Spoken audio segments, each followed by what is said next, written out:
What is the society of the spectacle? The society of the spectacle means that society makes a spectacle of itself, makes a living as a spectacle, and lives essentially by spectacles. This spectacularization is the result of the illusion that envelopes any merchandise. A merchandise is, of course, first and foremost an object with a purpose. But this characteristic, which one might think should be the only one, takes a back seat, because the merchandise, in order to sell itself, must above all be attractive. And this attractiveness is directly proportional to the amount of life that has been lost in the sphere of production. The mass of producers produces objects that are alien to it. The producer has neither conceived nor chosen what he produces, nor does he choose how he produces it. What he produces is therefore essentially foreign to him, and the gestures and thoughts that the production process requires of him are also foreign to him. So that the final product, the merchandise, faces him as a foreign object, but one that concentrates not so much labor time, but non-labor time. This mass of non-experience in turn necessarily produces the need for compensation. The merchandise that succeeds is therefore the merchant. The merchandise thus conveys, in addition to its use value, a promise of life. Every merchandise thus makes a spectacle of itself.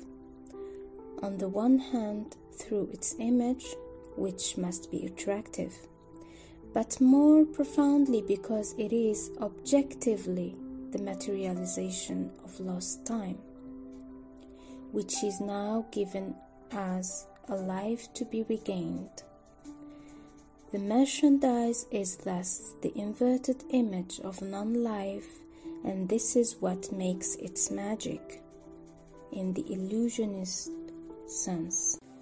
Merchandise accumulation, thus, produces a global mirage that is fundamentally neither the advertising decor nor representations of any kind, political, media, television, but much more essentially the very form in which the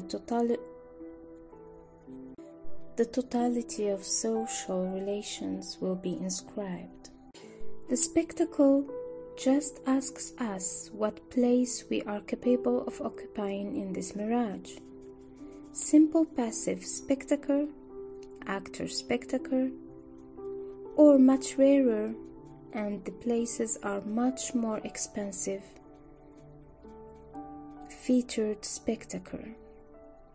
The featured spectacle is quite different. He is a spectacle who plays the role of the actor to whom the mirage has succeeded. He embodies the coincidence of image and action.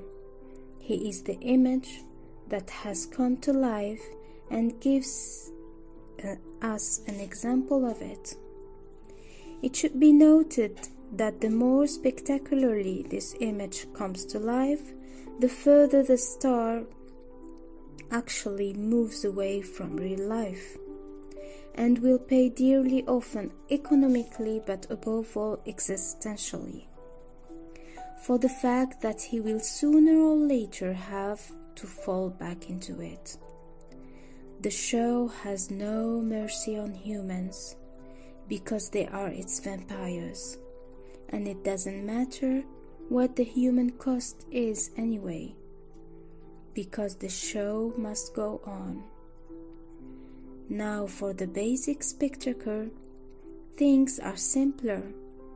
It's just a matter of knowing which mirage I have economic access to, which commodities will not dress my life, but will give life to my life.